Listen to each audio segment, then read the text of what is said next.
നമസ്തേ. ഇന്ന് കർക്കിടകം 1 രാമായണ മാസം.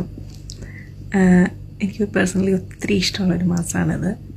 കാരണം എല്ലാ വർഷങ്ങളിലും ഞാൻ രാമായണം വായിക്കാറുണ്ട്. അങ്ങനെ മുടങ്ങിയിട്ടുണ്ടോ എന്ന് ചോദിച്ചിട്ടുണ്ടെങ്കിൽ ഇടയ്ക്ക് വല്ല വർഷം 1-2 വർഷം എല്ലാം മുടങ്ങിയിട്ടുണ്ടാവും. അല്ലാതെ ഓർമ്മ വെച്ച നാൾ തൊട്ട് എല്ലാ വർഷവും കർക്കിടക മാസത്തിൽ രാമായണം വായിക്കാറുണ്ട്. അപ്പം ഞാനിപ്പോൾ ഇത് ചെയ്യാൻ കാരണം എൻ്റെ കയ്യിലിരിക്കുന്ന രാമായണം ഇതാണ്. അപ്പോൾ ഈ രാമായണം എടുക്കുമ്പോൾ എല്ലാ വർഷവും എടുക്കുമ്പോഴും എനിക്കൊരു കാര്യം ഓർമ്മ വരും. അത് നിങ്ങളായിട്ടൊന്ന് ഷെയർ ചെയ്യാൻ വേണ്ടിയിട്ടാണ് ഞാനിപ്പോൾ ഈ വീഡിയോ ചെയ്യുന്നത്. അത് കാരണം ഞാൻ വീട്ടിൽ വെച്ച് വായിച്ചുകൊണ്ടിരുന്ന രാമായണം, അത് നമ്മൾ അമ്പലത്തിൽ നിന്ന് വാങ്ങിക്കുന്നൊരു രാമായണം ബുക്കാണ്.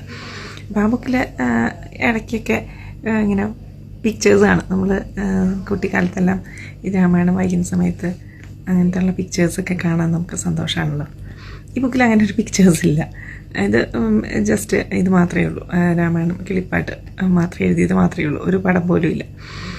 അപ്പോൾ എനിക്ക് ഈ രാമായണം എടുക്കുമ്പോൾ എല്ലാം ഓർമ്മ വരുന്നൊരു കാര്യം എന്താണെന്ന് വെച്ചിട്ടുണ്ടെങ്കിൽ, ഞാൻ ഈ ഗൾഫിൽ വന്നിട്ട് ഇപ്പോൾ 13 വർഷം കഴിഞ്ഞു. അപ്പോൾ ആദ്യം വന്ന സമയത്ത് ഹോസ്റ്റലിലായിരുന്നു. അപ്പോൾ നമുക്കങ്ങനെ ഹോസ്റ്റലിൽ ഒരു വിളക്ക് കത്തിച്ച് രാമായണം വയ്ക്കാനുള്ള ഒരു സെറ്റപ്പ് ഒന്നും ഇല്ലാത്തതുകൊണ്ട് നാമം ജപിക്കും, പക്ഷേ വിളക്കൊന്നും കത്തിക്കാറില്ല.